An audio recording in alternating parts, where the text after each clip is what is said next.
Y entonces pongo mi fe ahí, habiendo creído. Y entonces la promesa. ¿Por qué digo que ellos dificultan la palabra de Dios? Bueno, porque ellos tienen aquí un grave problema. Ellos dicen, el hombre no puede tener fe.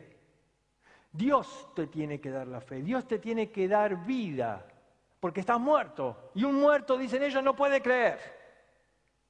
Tenemos que aclarar que muerto espiritualmente no significa inexistencia, sino separado de Dios. Bueno, pero ellos dicen que es inexistencia y que está muerto y que no puede creer.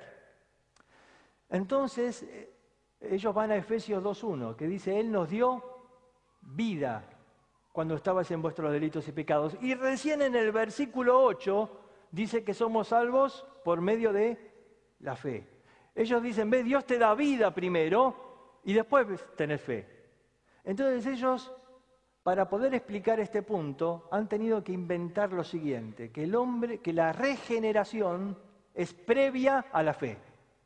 Es decir, que el hombre es regenerado aún cuando no creyó. Puede ser ateo, pero dicen ellos ya está regenerado. Todo aquel que cree que Jesús es el Cristo es... Nuestro texto dice que todo aquel que cree que Jesús es el Cristo será nacido de Dios. No, dice es. ¿Qué significa eso? Que la verdadera fe es un fruto del nuevo nacimiento.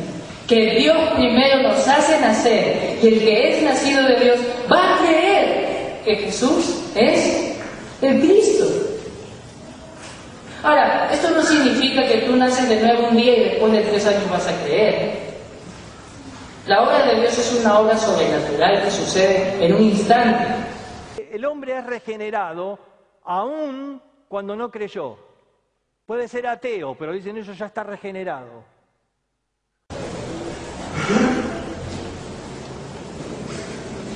Primera de Corintios capítulo 2 versículo 14. Dice la Escritura, pero el hombre natural, el hombre sin Cristo, no percibe las cosas que son del Espíritu de Dios, porque para él son locura, y no las puede entender, porque se han de discernir espiritualmente. La Escritura nos dice claramente que el hombre natural no percibe, no puede recibir, no puede tomar las cosas de Dios. ¿Por qué? Porque para él son locura, es algo absurdo las cosas de Dios, no tienen sentido las cosas de Dios. ¿Qué más dice el texto? Y no las puede entender. Es bien interesante que cuando dice no las puede, la palabra en el original da la idea de ser capaz. Y lo que el texto nos está diciendo es que el hombre sin Cristo no es capaz de entender, de comprender, de conocer las cosas de Dios. ¿Y por qué? Porque se han de discernir espiritualmente. El hombre sin Cristo no tiene el Espíritu de Dios, no tiene el Espíritu de vida, por eso está muerto en sus pecados y no puede entender las cosas de Dios. Su mente ha sido afectada por Dios. Y lo mismo nos dice Pablo en Romanos 1. Romanos 1:21.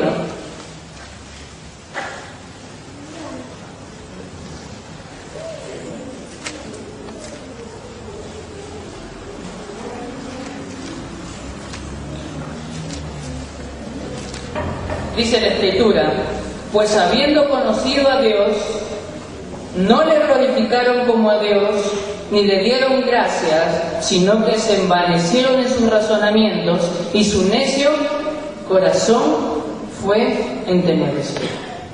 El apóstol Pablo en el versículo 20 nos dice que las cosas invisibles de Dios se han hecho visibles por medio de las cosas hechas, y claramente visibles.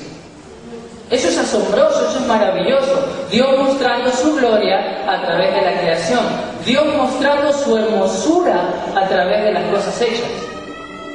Pero el texto 21 que nos dice que los hombres, teniendo ese gran testimonio de Dios en la creación, no le glorificaron como a Dios, ni le dieron gracias, sino que se envanecieron, se hicieron vanos en sus razonamientos, en sus pensamientos, y su necio corazón fue entenebrecido, fue oscurecido, puesto en tinieblas. Profesando ser sabios se hicieron necios, creyendo ser sabios, creyendo que han llegado a conclusiones sabias, porque dice que cambiaron la gloria de Dios por otras cosas. Ellos creyendo que llegaron a conclusiones sabias, fue todo lo contrario, se hicieron necios, por detener con injusticia la verdad, por cambiar la gloria de Dios, y se hicieron vanos en sus razonamientos, huecos, oscuros, ignorantes de las cosas de Dios. Viendo la creación, lo que hicimos que adoramos a las criaturas antes que al Creador. Eso es necedad. ¿Cómo nuestra mente puede llegar a eso?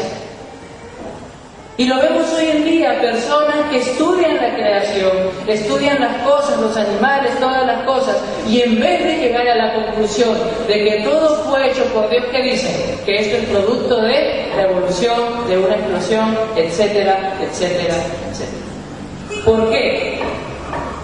Porque el hombre ha sido corrompido por el pecado y no puede entender las cosas de Dios. Para él son locura.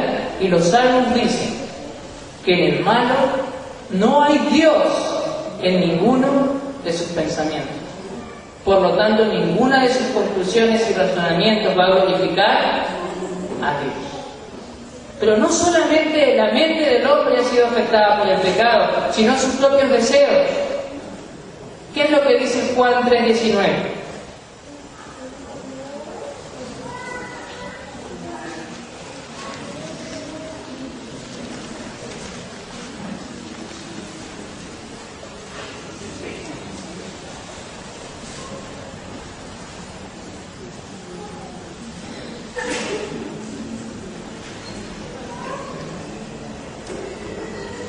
Juan 3:19. ¿Llegaron? Bien. Dice así la Escritura. Y esta es la condenación, que la luz vino al mundo y los hombres amaron más las tinieblas que la luz. ¿Por qué? Porque sus obras eran malas. Palabras claras. Presten atención, el texto no dice que los hombres ignoraron la luz. No dice eso, que ellos ignoraron la luz. Dice que ellos amaron más las tinieblas que la luz, porque sus obras eran malas. Y esa será la acusación, esa será la condenación. Y eso es bien importante y bien interesante. Luz, la luz vino al mundo. Cristo vino al mundo, la luz del mundo, el Verbo hecho carne, Dios hecho carne, la hermosura de Jehová hecha carne, habitó entre nosotros. Aquel que estaba sentado en el trono, en un trono alto y sublime, no cualquier trono, un trono celestial, y que está sentado reinando, teniendo el control de todo, a él nada lo agarra por sorpresa. Él está sentado, y que sus faldas llenan el templo. No que tiene faldas largas, sino que llenan el templo, hablando de que su majestad lo cubre todo. Aquel que por encima de él hay serafines, que son llamados los ardientes, seres grandiosos, poderosos, con 6 alas, dice la Escritura, seres increíbles,